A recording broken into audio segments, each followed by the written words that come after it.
In the top stories, the Union and Light and Power fail once again to reach an agreement. Government plans to tackle elder abuse, and Barbados advance to the next round of World Cup qualifiers. Welcome to Nation News for Monday, June 15th, 2015. I'm Natasha Beckles.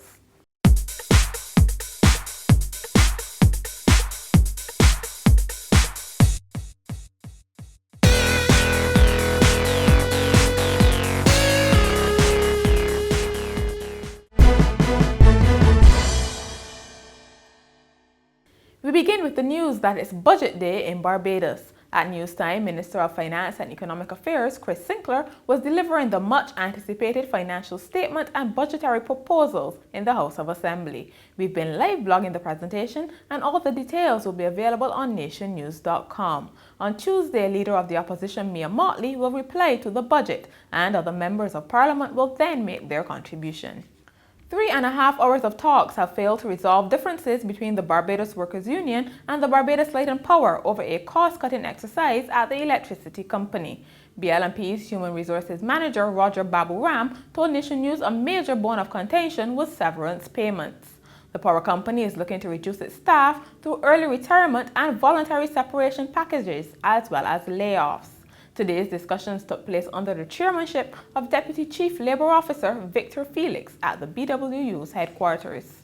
Director of the National Assistance Board, Sharon Wilson, says government is treating the abuse of the elderly as a priority area. She says it will be one of the first issues to be discussed when a committee meets next month to implement the National Policy on Aging. In the meantime, she urged residents to call the NAB if they suspect an elderly person is being mistreated.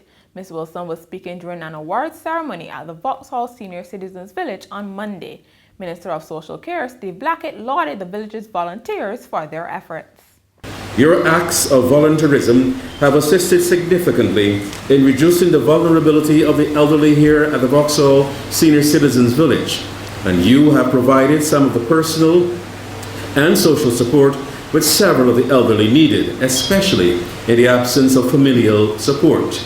This has become very evident as you have filled the void created because of the lack of family support, or whose failing health limit opportunities for them to visit the homes of family members. In addition, the provision of luncheons and clothing has given residents a feeling of belonging, participation, and appreciation to the extent where they feel that their contributions earlier in life have not gone unnoticed by others in society.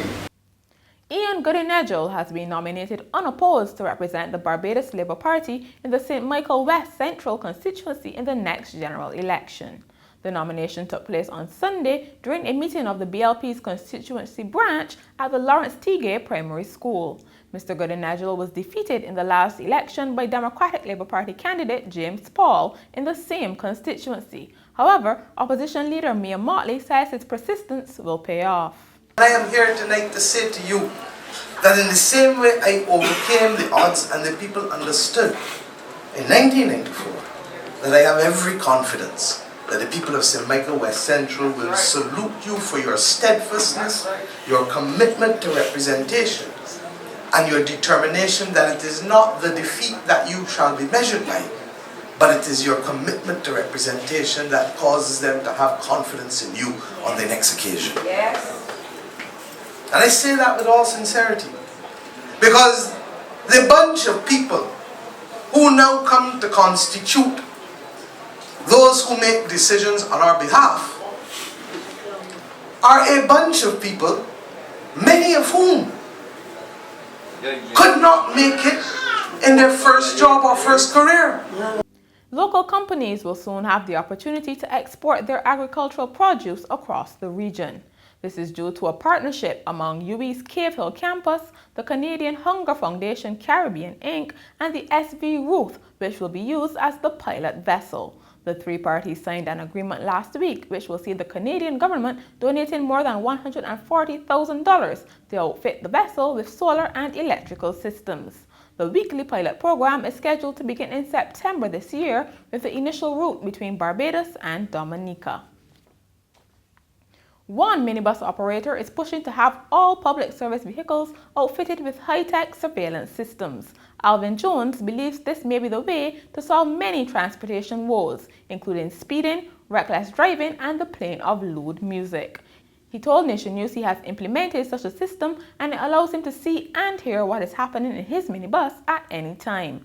Mr. Jones said he can also have a hands-free conversation with the driver if necessary.